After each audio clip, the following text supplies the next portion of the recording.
Importantes, se han concretado algunos incluso en el transcurso del fin de semana y se han complementado en las últimas horas. Carne, Sí, pan, obviamente alimentos en términos generales, sí, combustibles, exacto. con un aumento promedio en torno al 12-13%. Hay lugares de la geografía argentina donde subió más del 14% el litro de nafta, que ya había tenido un aumento en el comienzo del mes de noviembre. Y efectivamente también entre los aumentos, buena parte de los que le pegan a la clase media, que son los que se vienen a partir del viernes, prepagas, volvieron a ajustar la cuota de los colegios privados, Sí. se aumentaron las matrículas, seguros que están aumentando mensualmente, anclados en el alza de precio de los vehículos 0 kilómetros, que aumentan por la inflación y la estructura de costos. Y efectivamente también entre los gastos de la clase media, las expensas que no paran de subir con bonos especiales.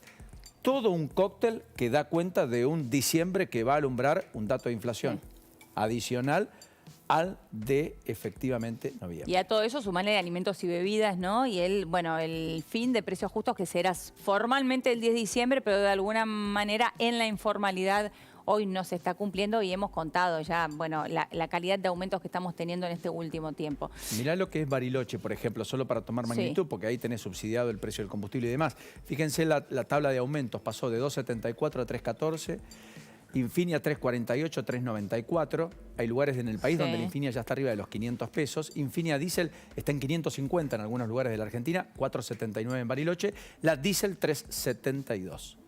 Bueno, y el impacto que esto tiene en el resto de la cadena de precios. Se supone que hay un aumento porque más del 90% de lo que transportamos para consumo en la Argentina se hace por camión. Exacto. Bueno, vamos a hablar con Salvador Vittel, y ustedes ya lo conocen, economista, para ver, ¿qué nos espera con este sinceramiento de precios? Algunos que ya están sucediendo, otros tantos que terminarán de suceder a partir del 10 de diciembre. Salvador, ¿cómo andas? Buenas tardes. ¿Cómo les va? Buenas tardes, gracias por la invitación. Bien, bueno, a ver, ¿qué tenemos que esperar, Salvador, con respecto a este espiral de aumento de precios que es de alguna manera inevitable por el congelamiento o el nivel de presión que tuvieron los precios hasta ahora? Sí, la verdad que si uno mira todas las categorías de lo que ha sido algunos rubros, sobre todo los regulados, uno mira que la evolución que tuvieron con respecto a la inflación marcan fuertes caídas. Y esto, genera no solamente la distorsión de precios relativos. ¿Qué significa esto? El hecho de tener por lo menos la comparación de cuánto vale una cosa contra la otra, que eso hoy lo tenemos completamente tergiversado, y además una suerte de desabastecimiento o de última también falta de calidad en los servicios públicos por el hecho de mantener tarifas pisadas, combustibles pisados, etcétera, que esto está planteado para que se vaya a liberar. Si uno calcula, los precios regulados han perdido un 33% en lo que va de esta gestión contra la inflación. ¿Qué quiere decir esto? De que para volver solamente al nivel general deberían subir un 50%. La manera de evitar a veces el impacto en la gente es, sobre esos precios regulados, quiero decir servicios, es reducir impuestos. Que en medio de la pandemia algunos países en Europa, pero también de la región, hicieron. Quitarle la mitad del IVA, por caso. Reducir tasas adicionales que los gobiernos, hasta incluso en algunos casos municipales, perciben sobre esas tarifas de luz, de gas, de agua. ¿Ves que hay algún esfuerzo ahí que en materia fiscal pudiera ponerle un límite al bolsillo de esa clase media que está sintiendo el cimbronazo, que ha sido la más golpeada y vapuleada inclusive en los últimos meses?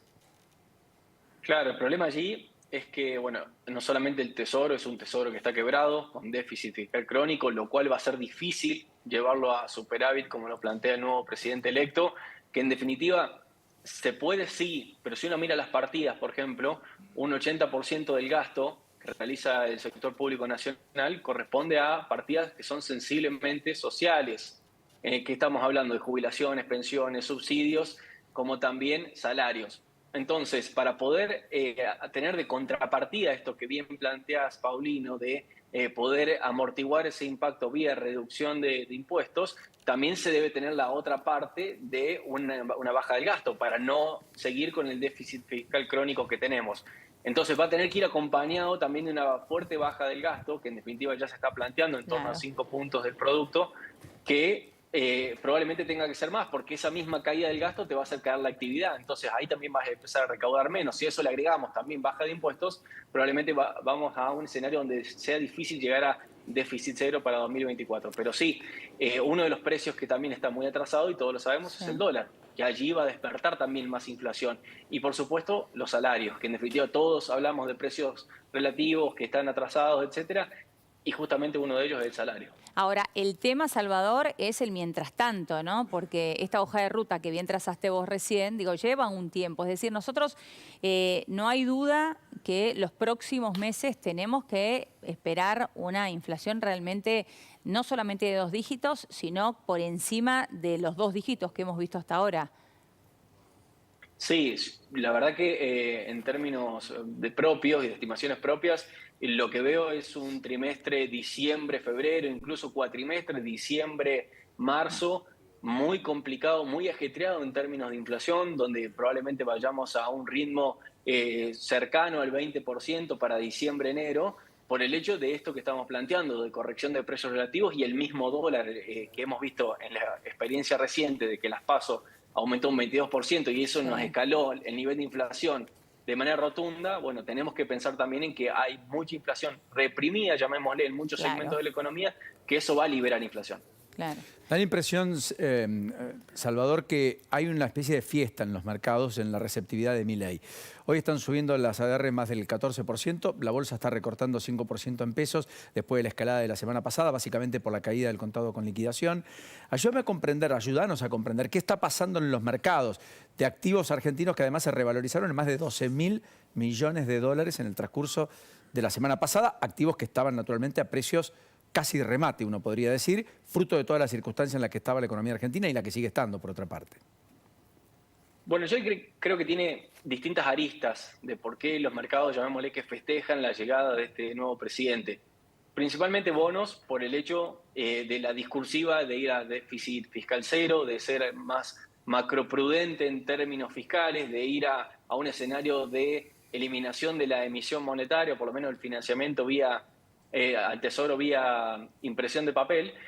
Y en términos de acciones, allí lo que se está viendo, bueno, es un presidente electo más abierto a mercado, más pro mercado, como se dice, donde también algunos escenarios de posible privatización, etcétera, dan lugar a un mercado algo más optimista. Entonces, tenemos del lado de los bonos algo que piensa el mercado diciendo, bueno, este presidente va a ir en busca de la consolidación fiscal, de ser prudente en términos de gastos, Mm. y las acciones, bueno, piensen en un escenario de desregulación, baja de impuestos, etcétera, que fomenta la inversión y que fomenta el valor agregado argentino, que en definitiva venimos del subsuelo en realidad. Ahora, Salvador, se habla mucho de, a ver, hay dos pilares, ¿no? Una es la reforma del Estado y la otra reducir el gasto público. Se habla de 15 puntos del PBI. Ahora, ¿es suficiente para reducir el gasto público, ajustar a la política o parte también va en esta reforma del Estado? Bueno, eso lo del principio, del 15%, en primer lugar Sí. lo planteaba con ciertas dudas yo por el hecho de que no daban demasiado los números, luego ahora se dieron aclaraciones adicionales de que el 10% ese saldría del Banco Central que deja de pagar intereses, porque en definitiva, si uno mira los valores, un 20-22% de gasto del producto es de la nación. Entonces, restringir el gasto en un 15% suena exagerado y sobre todo con esto que les comenté de que el 80% de ese gasto es sensible en términos Sí. sociales. Entonces, ya pensando en un 5%, en la reducción de obra pública, algunos otros gastos, es algo más factible, sumado a la restricción en términos del Banco Central del pago de intereses. ¿Cómo lo pueden llegar a hacer? Mediante esa deuda pasarla al Tesoro, como se está hablando. El tema allí es de que no se soluciona per se el tema de las LELIQs en sí mismo, sino que se le pasa una deuda que es del Banco Central a una deuda del Claro. Tesoro. Entonces el ajuste para llegar al déficit cero va a tener que ser mayor porque los intereses lo va a tener que pagar el Tesoro. En ese Claro. sentido, Salvador, se habla de, o especula con un crédito de 15.000 millones, 20.000 millones que habrían ido a buscar a los Estados Unidos. Todo esto para efectivamente absorber las LELIQ. ¿Podés explicar, sin ser técnico, de qué estamos hablando? Porque además va a ser una nueva deuda, donde muchos ponen la lupa, hay que ver los plazos de pago, la tasa de interés, pero que en su defecto vendría a intentar eliminar una deuda que ya hoy le está causando o está siendo muy onerosa al sector público. Eso va hoy.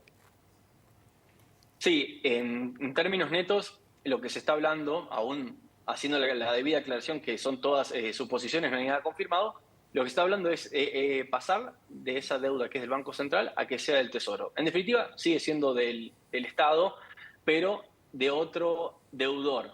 El deudor, siendo Tesoro, se lo ve generalmente como algo más riesgoso por el hecho de que no tiene la maquinita de imprimir. En Claro. definitiva, puede llegar a tener alguna complicación con el tema pago. Entonces, también se habla de conseguir algunos dólares. ¿Para qué? Uno cambiaría deuda en pesos por deuda en dólares. Probablemente para poder financiar o dar salida a esos depósitos que probablemente quieran ir a dólar. Porque en definitiva, ¿qué son las LELIQs? Es déficit fiscal crónico sumado a un cepo brutal. Son pesos que no pudieron tener salida en otro tipo de activo, en definitiva. Entonces, el miedo ahora es que esos pesos, ese caudal de pesos, se vaya a dólar. Justamente para amortiguarlo, en un escenario normal, el Banco Central vende dólares. Hoy el Banco Central no tiene dólares. Entonces, buscan fortalecer esta munición, esta arma de fuego, para que cuando esos pesos vayan probablemente a dólar, tengan con qué amortiguar esa salida. Claro, es tener con qué responder.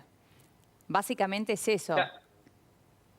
Claro, exactamente, y que el tipo de cambio no espiralice por el hecho de como el Banco Central, si uno mira, tiene dólares líquidos o dólares disponibles que no son de él, pero que sí los tiene, 5.500 millones, estamos hablando de un stock de pasivos remunerados de Mm, 23 billones de pesos. mm. Entonces es una montaña acaudalada de pesos para muy pocos dólares. Y, Justamente lo que se busca es aumentar este stock de dólares para poder así amortiguar un posible efecto que pueda llegar a haber en el tipo de cambio. y vos, Salvador, ¿coincidís que el desarme del ELIX es condición para poder hacer el resto de las cosas? Digo, no quizá la cuestión única y troncal que tiene que encarar la Argentina, pero sí la condición previa para...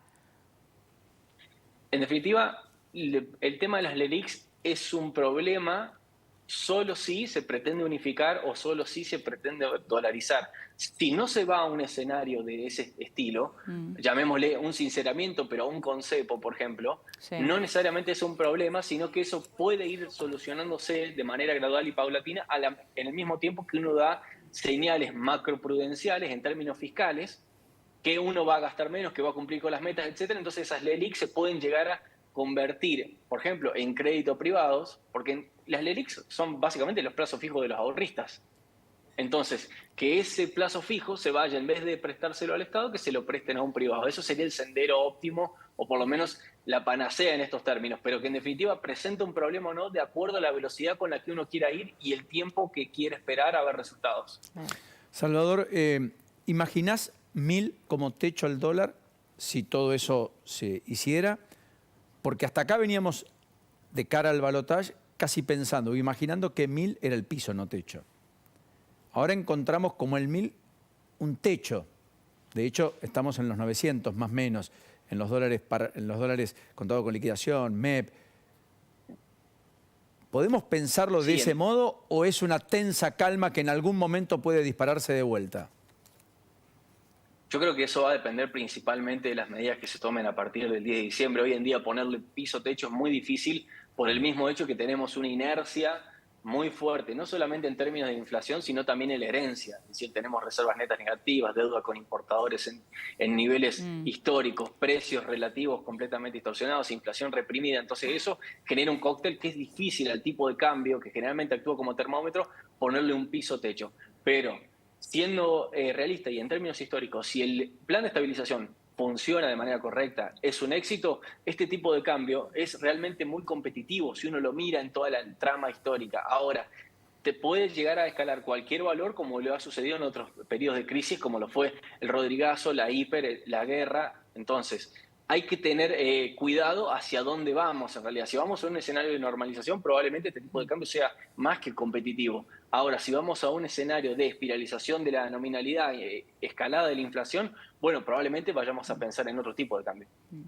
Ahora, Salvador, volviendo al tema precios, ¿no? Y el sinceramiento de precios que ya estamos viendo, de hecho, y que vamos a ver a partir del mes de diciembre. Digo, pensaba en el rol también que puede llegar a tener la Secretaría de Comercio en el gobierno de Javier Milei, pensando en una Secretaría de Comercio en un gobierno libertario. Bien diferente a las secretarías de comercio que conocíamos hasta ahora, ¿no?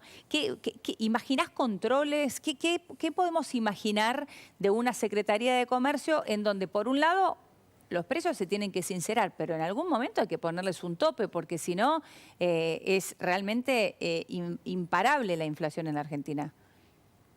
Sí, la verdad que es difícil pensar en una suerte de controles de precio, por lo menos como lo tenemos ahora en el inconsciente propio de como se ha hecho anteriormente en esta gestión. Pero bueno, sin dudas dentro de un escenario donde la inflación comience a escalar, no me sorprendería ver también una suerte de medidas heterodoxas, llamémosle, de bueno, acordar aumentos de precios, etcétera, porque si no, dentro del mismo descalabro es una ola difícil de parar si no se dan las señales correctas a mercado. Por allí, con la señal de baja de déficit, como estamos planteando ahora, también de eliminar la emisión, quizás eso alcance. El problema allí es mantenerlo y que no vaya escalando. Por ende, no me sorprendería ver algo de eso, pero no con la misma intensidad o por lo menos con la misma obligatoriedad, llamémosle, que en las gestiones anteriores. Claro, yo creo que ahí la idea es derogar, eliminar la Secretaría de Comercio Interior en términos de controles de precios, de llamar a empresarios. La idea es que todo pase por aduana, por AFIP, quién importa, quién no importa, si hay volumen, si se puede, si está habilitado o no. Ahora, eso es el ideal. Claro. Lo que dice Salvador es, en el mediano plazo, corto plazo, hay que seguir administrando. Y aquello que fue duramente cuestionado en público por Milei, respecto a precios cuidados, a la idea de ciertos controles que nunca dan resultado, que no cambian el estado de las cosas y que no sirven a la postre porque finalmente generan góndolas vacías cuando vos le pones un precio que es ficticio, tal vez sea una continuidad menos agresiva, por lo menos en los 6 meses iniciales, ¿no? Esto es lo que querías un poco plantear, Elio, me da la impresión, y Salvador estaba diciendo también. Sí, ¿no? sí, es correcto así y además tenemos que pensar, Paulino, de que hay mucha inflación inercial. ¿Qué quiere decir esto? Hay muchas cosas que ajustan por inflación que ya pasó.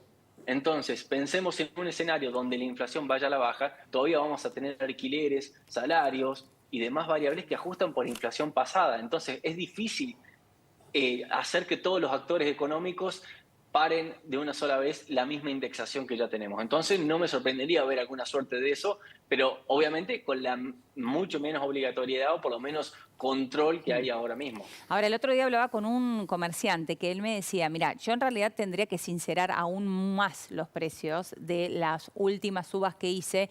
Me marcaba una suba del 10% en una semana y una suba del 8% en la semana siguiente. Estamos hablando de un aumento realmente importante. Sin embargo, me decía, el problema que tengo es que el consumidor no me convalida los precios. Bueno, y ahí te encuentran un techo también, muchos comerciantes. Sí, sin dudas, por ello mismo, uno de los precios que también están fuertemente atrasados son los salarios. Generalmente el salario dentro de los mismos precios es el último que ajusta. Por eso uno ve la caída del salario en términos reales cuando hay mucha inflación, casi siempre es el que pierde.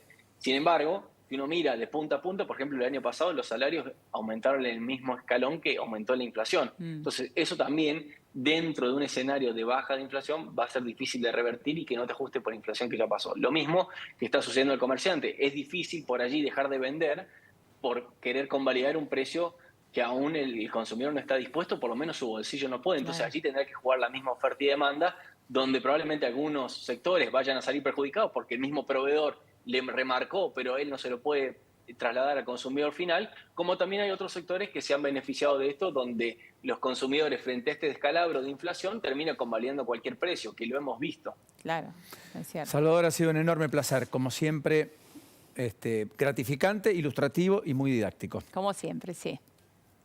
Bueno, gracias, que anden muy bien. Buenas tardes. Hasta la Gracias, un próxima. beso. Bueno, mirá el precio de la nafta en San Luis, Elio, porque hablábamos de Bariloche.